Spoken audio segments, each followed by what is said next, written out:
नारायण नारायण नारायण श्रीमन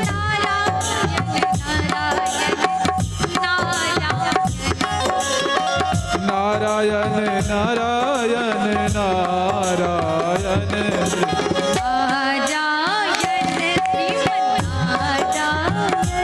श्रीमन नारायण नारायण नारायण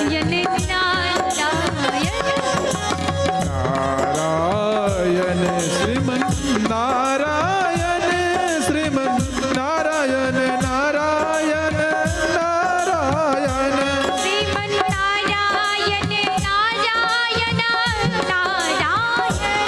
श्रीमन नारायण नारायण नारायण श्रीमन नारायण नारायण नारायण नारायण श्रीमन नारायण नारायण नारायण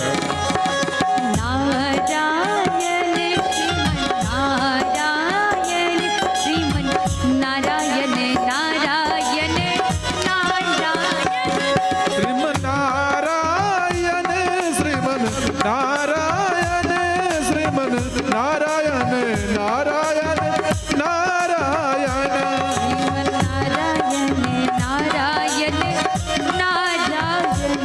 श्रीमन नारायण नारायण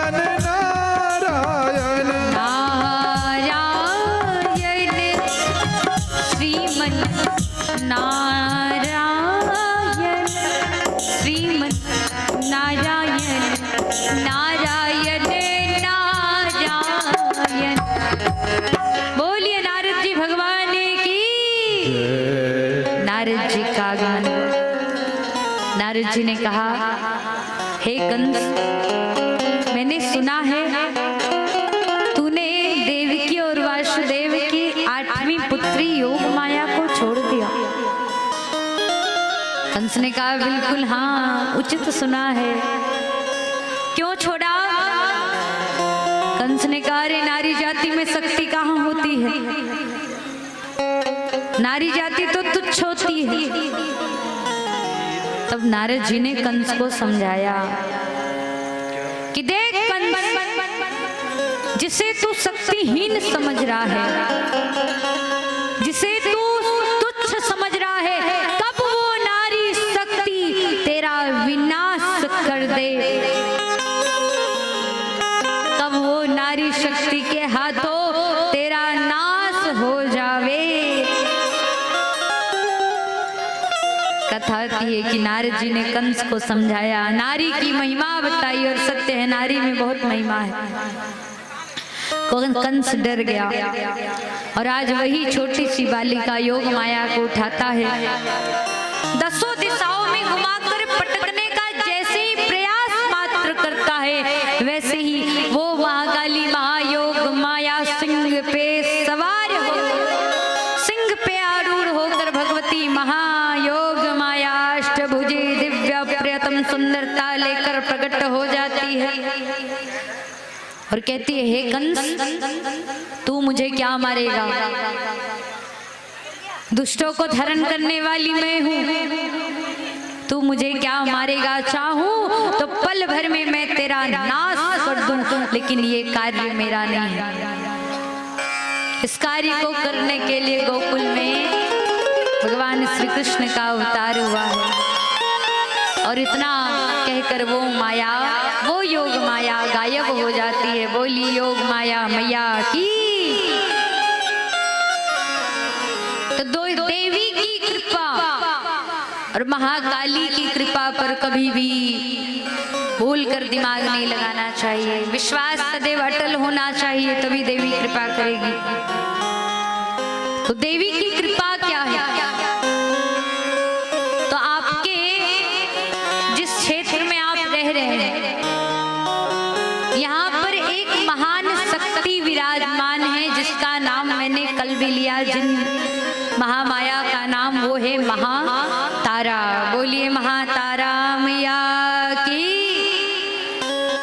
और इस क्षेत्र में महातारा यानी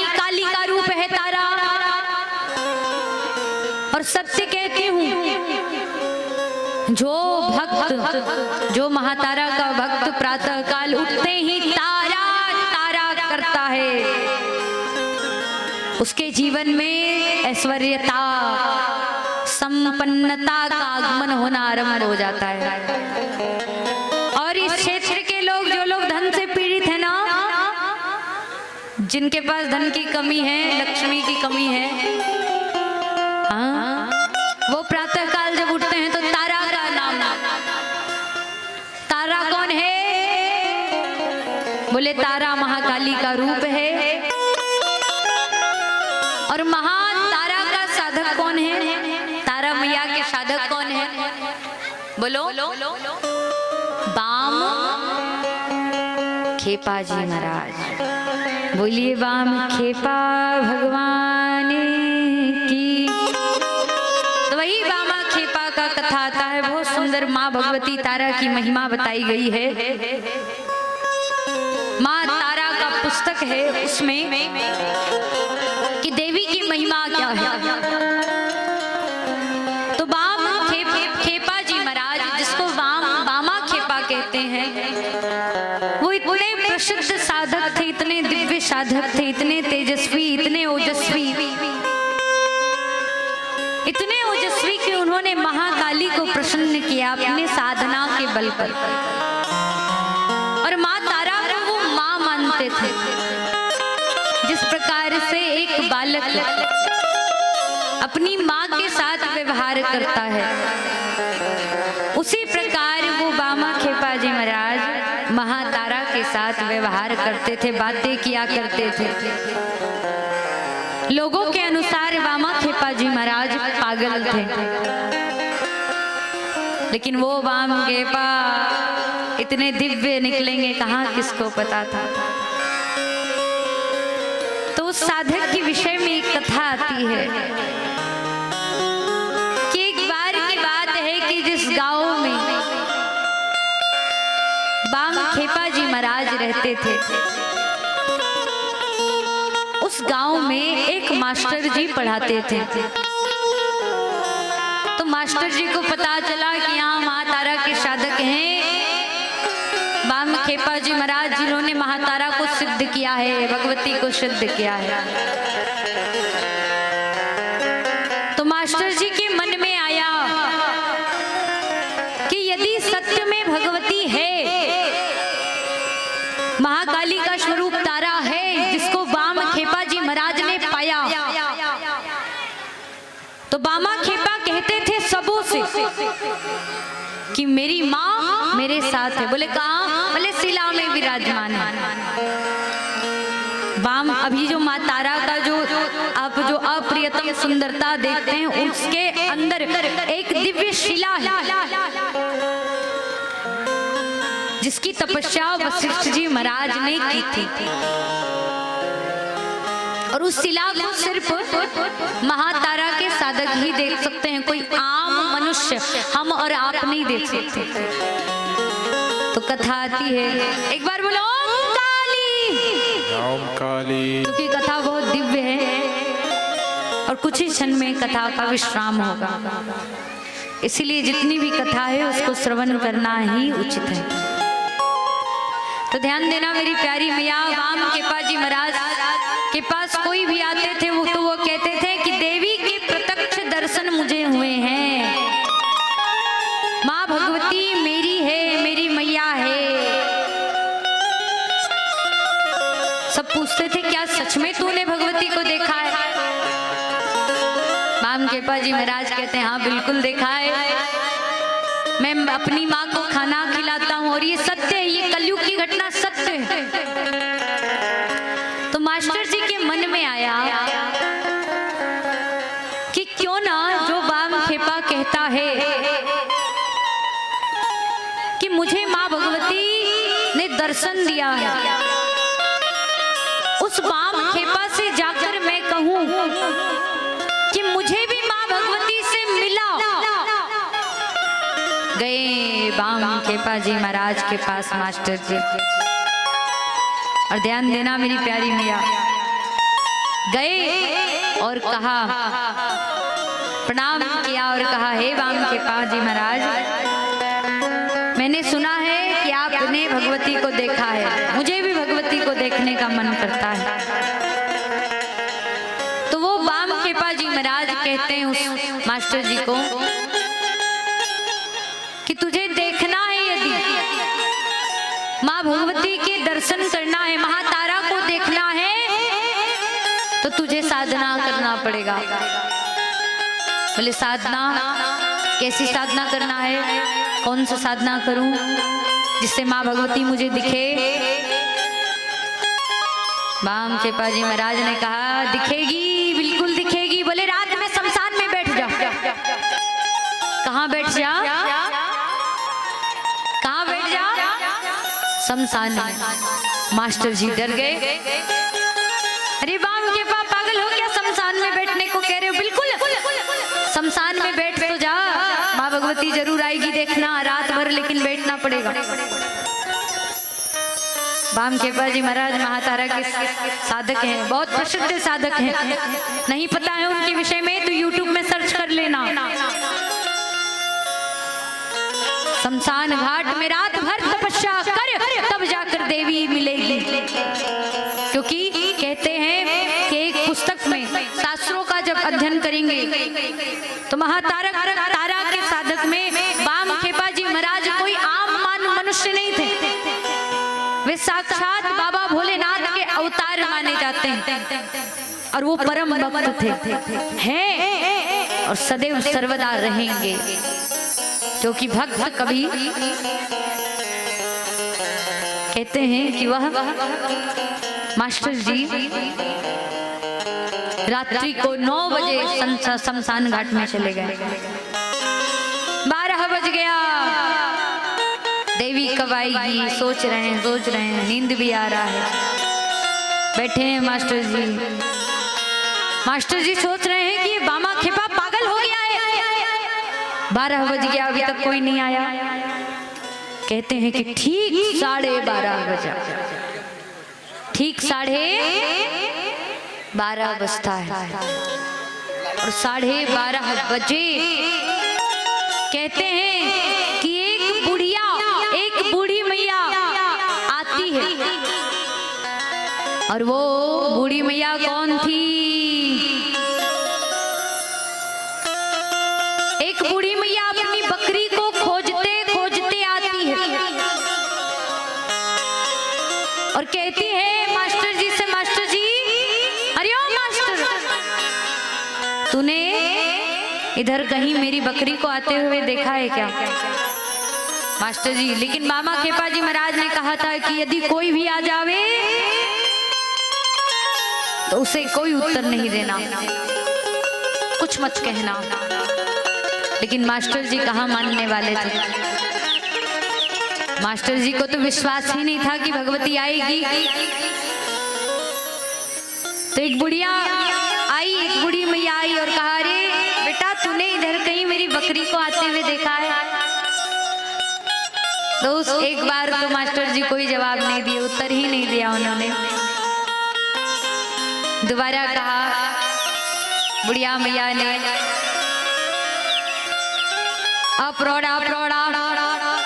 प्रौढ़ रूप उनका है। तो कहा, बेटा, तूने इधर कहीं बकरी को आते देखा? मास्टर जी ने कहा, नहीं देखा। अब तीसरी बार फिर मैया कहती है कि बेटा, तूने इधर मेरी बकरी को आते देखा क्या? तो कथा आती है कि अब की बार मास्टर जी झल्ला गए और कहते, अरे बूढ़ी मैया, क्या इधर से इधर कहीं बकरी नहीं आई? सुबह हुआ, वाम खेपा जी महाराज के पास गए मास्टर जी। चली गई मैया, मैया को डांट लगा के भगा दिया। उन्हें तो पता ही नहीं था कि यही बूढ़ी मैया के रूप में माँ भगवती आई है, क्योंकि हम तो इतनी तपस्या किए नहीं है कि माँ भगवती साक्षात देवी के रूप में हमारे समक्ष आ जाए। तो ध्यान देना, कथा आती है कि प्रातः काल मास्टर जी गए वाम खेपा जी महाराज के पास। कहा, रात भर मैं जागता रहा लेकिन कोई नहीं आई। बामखेपा ने अभी भी कहा देवी आई थी, देवी आई थी। मास्टर जी ने कहा कोई नहीं आई थी, कोई नहीं आई थी। और वैसे भी लोग बामखेपा जी महाराज को पागल कहते थे। तो बामखेपा जी महाराज ने मास्टर जी से कहा अच्छा चलिए पहले स्नान कर लेते हैं नदी में, उसके बाद मैं बताऊंगा देवी क्यों नहीं आई। तो गए बामखेपा जी महाराज नदी में स्नान करने के लिए। मास्टर जी भी स्नान कर रहे हैं और वहीं पे बामखेपा ऐसे दिव्य साधक थे कि तू तड़ाक का शब्द उपयोग करते हुए उस मास्टर जी को डुबाया पानी के अंदर, गला अंदर डुबाया। और बामखेपा जी महाराज ने कहा अरे तुझे बुढ़िया और मैया में अंतर फर्क नहीं लगा पाया तू मूर्ख। अरे तू जिसे बुढ़िया समझ रहा था वही तो मेरी तारा आई थी, वही तो मेरी तारा थी। तुझे तो दिखा लेकिन तू देख नहीं पाया उस भगवती को, तू तो मूर्ख है। जा भगवती की खोज में आया। तो भगवती कब किस रूप में हमें आकर दर्शन दे दे ये हम और आप कह नहीं सकते। और आज महालक्ष्मी का दिन है। अक्षस्रम पर शुंगदे शुक्लशम पद्मम धनुम कुंडिका दंडम शक्तिमसिं च चरमं जलजं घंटासुराभाजनम् शूलं पाद सुदर्शने च ददतिं हस्ते प्रसन्नानां दैवे शैर्मर्दनीं महालक्ष्मीं सरोजस्थितां। बोलिए महालक्ष्मी मात की। सप्तशती में 700 श्लोक है और प्रथम चरित्र में संक्षिप्त रूप से माँ भगवती की कथा है, जिसमें प्रथम चरित्र में आपने देखा और देवी भागवत के 5वें स्कंद में प्रथम चरित्र में आपने देखा कि किस प्रकार से मैया ने मधुकैटभ का वध किया। दूसरे चरित्र में मैया महिषासुर का वध करती है। लक्ष्मी का रूप है, लक्ष्मी का रूप लेकर लक्ष्मी का आवाहन होता है। और कितने लोग लक्ष्मी का, कलयुग के लोग कैसे हैं कि लक्ष्मी का अपमान कर देते हैं। पूछो कैसे? कलयुग के लोग कहते हैं कि रुपया तो हाथ का मैल है, पैसा तो हाथ का मैल है और धन लक्ष्मी का स्वरूप है। जब आप ऐसे कहते हो कि पैसा तो हाथ का मैल है, उसी क्षण आप दरिद्र हो जाते हो। अपने जीवन में कभी भी रुपया का अपमान मत करना, क्योंकि बिना पैसा के, बिना लक्ष्मी के जीवन में कुछ की प्राप्ति हो ही नहीं सकती। ये माइक से मैं बोल रही हूँ, ये जो माइक है इसको मंगवाने के लिए, ये जो साउंड आया है इसको मंगवाने के लिए क्या लगा? पैसा लगा, लक्ष्मी, रुपया। अच्छा अच्छे स्कूल में पढ़ना है तो क्या लगेगा? रुपया। ऐश्वर्यता, संपन्नता चाहिए तो क्या चाहिए? लक्ष्मी, धन। इसलिए कभी भी लक्ष्मी का अपमान मत करना, लक्ष्मी की सदैव पूजा करना। कभी ये मत कहना कि अरे लक्ष्मी का क्या है, ये तो आती है जाती है, रुपया तो हाथों का मैल है। क्योंकि जिस क्षण आप इस प्रकार की बातें करते हैं उसी क्षण महालक्ष्मी रुष्ट हो जाती है और आप दरिद्र हो जाते हैं। और वो बाबा के चक्कर में मत पड़ना जो बाबा कहते हैं अरे धन का क्या है, आना जाना क्या है, रुपया का क्या है, रुपया तो ऐसे ही छोड़ दो रुपया को। अरे जो बाबा ऐसे कहते हैं ना, जरा उसे दक्षिणा मत देना अंतिम में, तब समझ में आएगा रुपया का महत्व क्या है ना, तब समझ में आएगा। तो लक्ष्मी का बहुत महत्व है। लक्ष्मी नहीं तो जीवन में कुछ नहीं। जिनके ऊपर लक्ष्मी की कृपा वो आनंदित है। तो कथा आती है कि द्वितीय चरित्र में महामाया लक्ष्मी का आवाहन होता है। एक बार बोलिए ओम काली। कहते हैं कि आज जन्मोजय जी महाराज जो इस कथा के नायक है, देवी भागवत कथा के, उन्होंने पूछा किसे? वेद व्यास जी महाराज से। क्या पूछा कि महाराज बताइए कि देवी के चरित्र कैसे हैं, देवी की महिमा कैसी है, देवी ने दैत्यों को क्यों मारा, महिषासुर को क्यों मारा? आज उत्तर दे रहे हैं श्री जन्मोजय जी को व्यास जी महाराज कि महिषासुर कौन था। हम आप सभी महिषासुर का नाम तो सुने ही, हमेशा सुनते आते हैं। तो कथा आती है कि महाराज धनु के दो पुत्र हैं, एक का नाम है रंभ, एक का नाम है क्रंभ। बोली वृंदावन बिहारी लाल की ओम काली। तो महाराज धनु के दो पुत्र हैं, एक का नाम है रंभ, एक का नाम है क्रंभ। लेकिन इस कथा को आरंभ करने से पूर्व आइए उस आद्य शक्ति का आवाहन माँ भगवती को बुलाते हुए दोनों हाथ ऊपर उठा के भाव से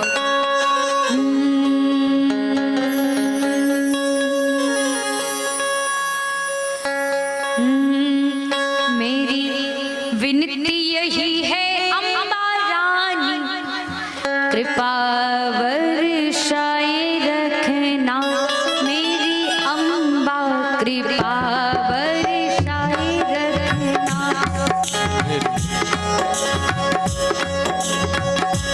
ओम काली। मेरी विनती यही है अम्बा रानी, कृपा बरसाए रखना।